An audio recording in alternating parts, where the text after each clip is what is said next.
तो फिर कब बैनुल अक़वामी साजिश है?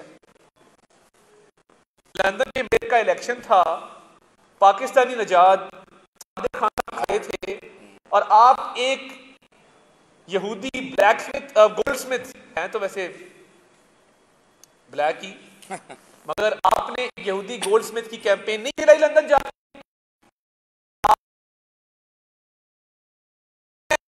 ये जो दो भागने की कोशिश कर रहे थे, नो इनका नाम मेरा मुतालबा है और हम ये इंशाल्लाह करेंगे। इनका नाम ईसीएल में होना चाहिए, शहजाद अकबर का और शहबाज गिल का। ये दोनों मुल्क से फरार होने की कोशिश कर रहे हैं।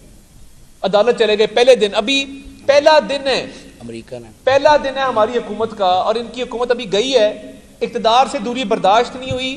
एक अमरीकी डॉलर ले रहा है और ये डिक्लेयर नहीं किए हुए डॉलर, ये बाकायदा अमेरिकी यूनिवर्सिटी के पेरोल पे है। काबीना में जब बैठता है तो उधर ये एसेट डिक्लेरेशन फॉर्म में ये बात नहीं बताता, ये छुपाता है कि ये अमेरिकी डॉलर वहां से उसको मिल रहे हैं।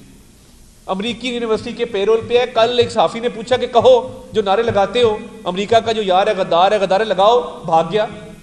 ये सिर्फ अवाम को बेवकूफ बनाने के लिए, अवाम की आंखों में धूल झोंकने के लिए ये इनके टैक्टिक्स हैं। मुझे बताया जाए कौन सी बैनुल अक़वामी साजिश है? शहजाद अकबर की प्रॉपर्टी स्पेन के अंदर नहीं है। आपके जितने बैठे हैं काबीना में लोग, क्या इनके ताने बाने बाहर नहीं मिलते? हमें बैनुल अक़वामी साजिश बताते हैं, जब वो भी नहीं चला तो अब तीसरा काम शुरू हो गया। अब इदारों पर हमले हैं, इदारों के सरबराहान के खिलाफ प्रोपेगेंडा है। और आज अफसोस हुआ कि वो लोग जो सिर्फ इसलिए कि इमरान खान को इक़्तिदार से जाना पड़ा एक आईनी प्रोसेस के जरिए, अदम एतमाद के वोट के जरिए, अब सिर्फ वो लोग जब अमर बिल मारूफ नहीं चला, मजहब कार्ड नहीं चला, बैनुल अक़वामी साजिश नहीं चली, तो अब वो लोग इदारों पर हमले कर रहे हैं। इदारों के सरबराहान के खिलाफ प्रोपेगेंडा किया जा रहा है। आज असद उमर साहब का बयान था कि इमरान खान साहब ने हमें ये हिदायत की है कि जितने लोग FIA ने गिरफ्तार किए हैं क्योंकि वो इदारों के खिलाफ एक मलिशियस कैंपेन चला रहे थे, उनकी कानूनी मुआवनत की जाए, उनको कानूनी मुकदमात में उनकी मदद की जाए।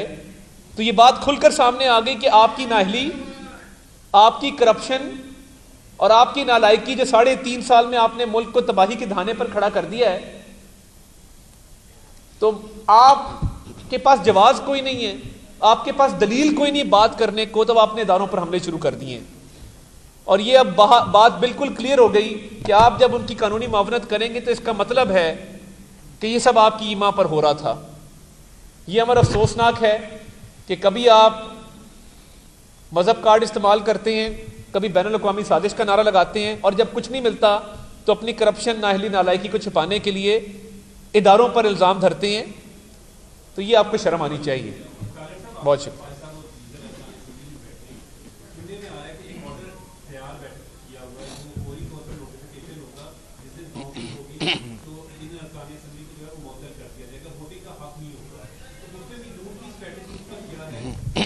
हमारी जो हाई कोर्ट में पिटिशन है उसमें ये इस्दाद दर्ज थी कि किसी मेंबर को वोट के हक से महरूम नहीं किया जा सकता।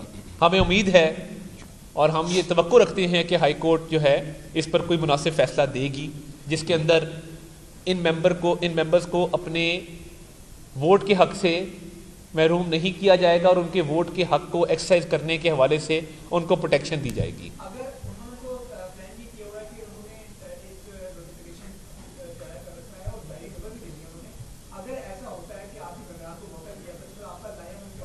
देखिए, बात यह है कि अगर मेंबर मुअत्तल हुए तो इलेक्शन नहीं होगा, ये मैं आपको गारंटी से बात करता हूँ। ये नहीं, आपने जब किसी भी मेंबर को सिर्फ इसलिए वोट के हक से महरूम किया कि वो हमें वोट दे रहा है, तो फिर आप हाउस में इलेक्शन करा के दिखाएं, हम भी इधर हैं, आप भी इधर हैं, मैं देखता हूँ इलेक्शन कैसे होता है। इसको थ्रेट समझें, इसको जो मर्जी समझें, मगर मैं ये भी मुतालबा रखना चाहता हूँ कि CCTV फुटेज लाएं तोड़ फोड़ की। जो ये मोअज़्ज़ज़ अरकान बैठे हैं, ये मोअज़्ज़ज़ अरकान बैठे हैं जिन्होंने अपनी लॉबी तोड़ दी गुस्से में आके। कभी आपने अपने घर पे हमला किया गुस्से में आके? मैं ये हैरान हूँ, ये दूसरी दफा कार्रवाई की है चोरों वाली। वो मेरा ख्याल है इमरान खान ने ठीक ही कहा था इनके बारे में, ये कार्रवाई कोई इंसानी हरकत नहीं है। नहीं, मैं, मेरा इखलाक ऐसा है, मुझे ये इजाज़त नहीं देता मेरा इखलाक कि मैं इस तरह की बात करूं, मगर कोई हद होती है। आपने लॉबी में तोड़ फोड़ की, उसके बाद एक्टिंग देखें, आप जाके कह रहे हैं ये पेंटिंग देखिए क्यों तोड़ दी, ये फर्नीचर क्यों तोड़ दिया, आपको नहीं पता आपके सेक्रेटरी ने तोड़वाया है।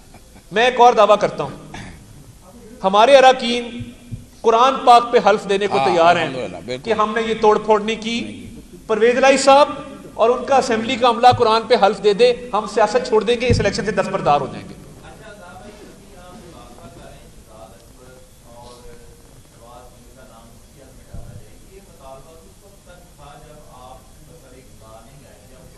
मैंने कहा, मैंने साथ ये भी कहा है हम करेंगे, हम करेंगे, मेरे पास मवाद काफी मौजूद है।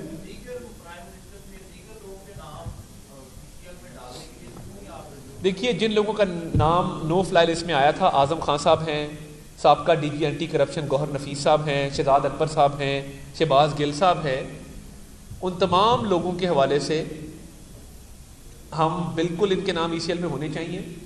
शहजाद अकबर और शहबाज गिल के खिलाफ पूरा मवाद मौजूद है। Asset beyond case, asset beyond means का भी केस है, आमदन से ज़्यादा सासों का। मैं बताता चलूँ आपको, चलें ये भी बात कर लेते हैं। शहजाद अकबर साहब ने बेदिया रोड लाहौर में एक बेनामी घर रखा हुआ है, फार्म हाउस 1 एकड़ का, जो उनके कागजात में डिक्लेयर नहीं है। एक फ्लैट में मॉल ऑफ लाहौर में रहते थे, एक फ्लैट में, और जैसे जैसे पैसा आता गया, नैब के केसेस बनते गए, तो शहजाद अकबर साहब बेदिया रोड लाहौर के एक फार्म हाउस में शिफ्ट हो गए। तो वो कहाँ से आया फार्म हाउस, अब आपको बताएं, एसेट बियॉन्ड मीन्स का केस है। फिर आपको याद होगा कि पिंडी के एक डिप्टी कमिश्नर डोगर साहब का तबादला किया गया था जब शहजाद अकबर साहब के भाई और मियां मोहम्मद सोमरो साहब की फैमिली के साथ एक डिस्प्यूट हुआ, कब ज़मीन पर कब्जा करना चाह रहे थे, और वो ज़मीन हथिया ली गई और डिप्टी कमिश्नर को OSD कर दिया गया। दूसरा केस वो इनके खिलाफ है। शहबाज शबीर, जिसका नाम है बाद में उसने गिल रखा है, शहबाज शबीर जो है इस्लामाबाद में एक फ्लैट में रहते थे। चक शहजाद का नया फार्म हाउस कहां से आया पिछले 2.5-3 साल में? ये अजीब बात है कि हम ऑपोजिशन में थे, हमारे पे इल्जाम लग रहे हैं, ये हुकूमत में रह के इतनी जायदादें बना गए हैं, कोई पूछने वाला नहीं है। तो इतनी जल्दी भागने में ना करें, जब बंदा तेजी में भागता है तो लुढ़क के गिर पड़ता है। अभी तो पहला दिन है, तो आप जाके कोर्टों के आगे रो रहे हैं कि जी हमें, हमारा नाम निकाला जाए, हमें बाहर जाने दिया जाए। हौसला, इत्मीनान, तसल्ली, हम किसी से कोई इंतकाम नहीं लेंगे, मगर जो गैर कानूनी आपने इकदाम किए उसका जवाब आपको देना होगा, दोनों साहिबान को देना होगा। और शहबाज शबीर के खिलाफ एक और इल्ज़ाम यह है कि जिसने पाकिस्तानी टैक्स पेयर्स के पैसे पे स्कॉलरशिप पे PhD किया हायर एजुकेशन कमीशन की ग्रांट के ऊपर। ये बात आपको पता होनी चाहिए कि हायर एजुकेशन कमीशन की जो ग्रांट है उसमें ये बात आप साइन करते हैं कि मैं जब डिग्री करके मुल्क वापस आऊंगा तो अपने मुल्क की, अपने वतन की खिदमत करूंगा। इसने पाकिस्तानी टैक्स पेयर्स के पैसे पर PhD की और मलेशिया से की, और यहां आकर पाकिस्तान की खिदमत करने की बजाय उस साइन शुदा अग्रीमेंट की वायलेशन में अमेरिका चला गया। इसकी भी इन्वेस्टिगेशन होनी चाहिए। फिर कायद-ए-आज़म यूनिवर्सिटी से एक खातून को हिरासत करने पर जो निकाला गया, उसकी भी छानबीन होनी चाहिए कि क्या मामला था और ऐसे शख्स को काबीना में क्यों बिठाया गया। तो बहुत सारे मामलात हैं, जिसमें सबसे बड़ा मामला, संगीन मामला, जो इन्होंने जायदादें बनाई हैं, आमदन से ज़ायद असासे हैं, उसकी छानबीन है। तो इंशाल्लाह उम्मीद करते हैं कि दोनों का नाम ECL में डाला जाएगा। हम फेडरल गवर्नमेंट से ऑब्वियसली दरख्वास्त भी करेंगे, इंटीरियर को दरख्वास्त भी इस हवाले से देंगे, कानूनी कार्रवाई पूरी करके ये मामला किया जाए इन दोनों के खिलाफ, क्योंकि ये फरार होना चाहते हैं। मैं 6 महीने से कह रहा हूँ ये फरार होना चाहते हैं, और इन्होंने पहले दिन ही, अभी गवर्नमेंट गई है, पहले दिन ही इन्होंने अदालत से इसलिए रुजू किया है कि जल्द अज जल्द ये बाहर जाना चाहते हैं। इनके पास वहाँ का ग्रीन कार्ड है, शहजाद अकबर के पास स्पेन की रेजिडेंस है, उनकी अहलिया वहाँ की सिटीजन है। तो ये काम नहीं होगा कि मुल्क को लूटा 3.5 साल में बाहर भागे, भागने नहीं देंगे किसी को।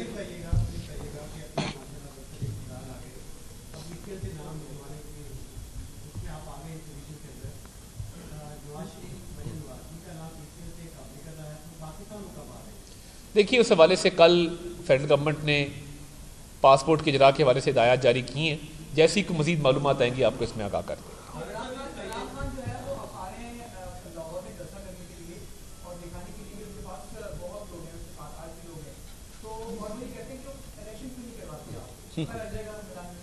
देखिए, जब वो इक़्तिदार में थे कराची से लेके लाहौर, लाहौर से खानेवाल, खानेवाल से डस्का, डस्का से वज़ीराबाद, वज़ीराबाद से नौशहरा, तमाम बाई इलेक्शन बुरे तरीके से उन्हें शिकस्त फाश हुई।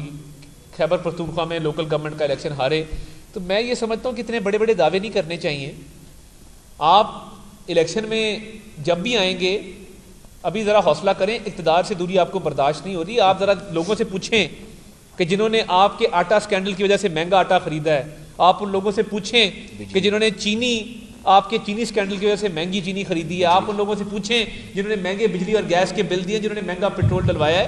आप पूछें उनसे कि 3.5 साल में आपने उनका हशर क्या किया है। तो ये जो कुछ मखसूस क्लास के लोग हैं थोड़े से, जिनको पिछले 3.5 साल में तकलीफ नहीं आई क्योंकि उनकी फैक्ट्रियां चल रही थी, उनको मुनाफा आ रहा था, तो वो जब अपनी बड़ी बड़ी गाड़ियों में निकलते हैं और कहते हैं कि Imran Khan is not that bad, तो कभी किसी गली मोहल्ले में जाके 20,000 तनख्वाहदार मुलाजिम से पूछे ना कि उसका क्या हाल हुआ है। आप तो अपनी 50,000 की ऐनक लगा के, 2.5 लाख की घड़ी पहन के, 1.5 करोड़ की गाड़ी पे बैठ के बाहर निकल आते हैं रात के अंधेरे में, और वहाँ पे 4 प्लेकार्ड उठा के थोड़ा सा रक्स करके लोगों को कहते हैं कि जी इमरान खान बहुत अच्छा था। तो कभी उस दिहाड़ीदार से, कभी उस किसान से, कभी उस मजदूर से, कभी उस किसी चैनल के कैमरामैन से पूछे ना कि पिछले 3.5 साल उसके ख़ानदान पे क्या गुजरी है, तो आपको उसका जवाब मिल जाएगा। और कल जो मैरियट में वाक़या हुआ है, कोई किसी रुकन की तरफ किसी ने नारा लगाया, गाली दी या आवाज़ निकाली, इससे बुरा असर होगा। ये मैं आपको आज बड़ा क्लियर बताते जा रहा हूँ। बिल्कुल हिदायत जारी है। हमने बड़ा बर्दाश्त किया है। 2017 में जहां जाते थे गो नवाज गो के नारे लगाने वाले लोग, रेस्टोरेंट्स में, जहाज़ों में, पब्लिक प्लेसेस पे, पार्क्स में, हमने कभी रिटेलिएट नहीं किया। अब किसी रुकन पे किसी ने कोई नारा लगाया, कोई गाली दी, तो वही होगा जो कल मैरियट होटल के अंदर हुआ। बहुत शुक्रिया।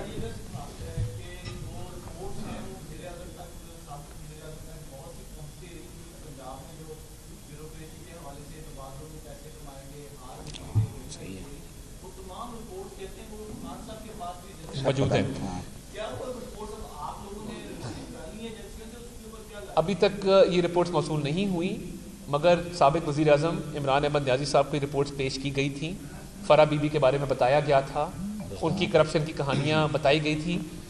एक किरदार जो उसमें शरीक था इस सारी वारदातों में, जिसका नाम ताहिर खुर्शीद है, उसको आज OSD कर दिया गया है और उसको उसके ओहदे से बरतरफ कर दिया गया है और उसके खिलाफ मुकम्मल छानबीन होगी, मुकम्मल तहकीकात होंगी।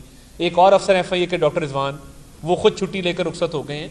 तो इस तरह के जितने किरदार हैं उनके खिलाफ बाकायदा तहकीकात भी होनी चाहिए और पूछना चाहिए कि ये जो करोड़ों अरबों रुपए का आपने घपले किए, इसका जवाब कौन देगा कौम को। इंतकाम बिल्कुल नहीं लिया जाएगा, ये मैं आपको बड़ा क्लियर कर दूं। जो कानून आइन में दर्ज है उसके मुताबिक कार्रवाई होगी। बहुत शुक्रिया। बस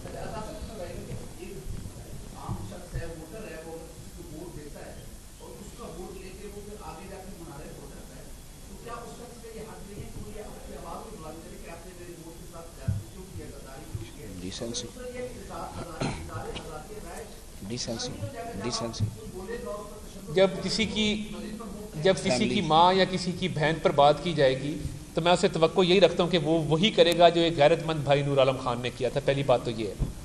दूसरी बात ये है कि वोट का जो हक है वो इसीलिए आइन में लिखा गया है कि आप अदम एतमाद भी कर सकते हैं। अगर कोई वज़ीर आज़म अपना दिमागी तवाज़ुन खो बैठे या एंटी स्टेट एक्टिविटीज़ में इन्वॉल्व हो जाए, मुलव्वस हो जाए, तो उसको हटाने का क्या तरीका है। नूर आलम खान ने बिल्कुल ठीक किया, तो उसको हटाने का तरीका अदम एतमाद है। बाकी फिर कानूनी कार्रवाई है और कानूनी बहस है डिफेक्शन के हवाले से, वो बात की बात है।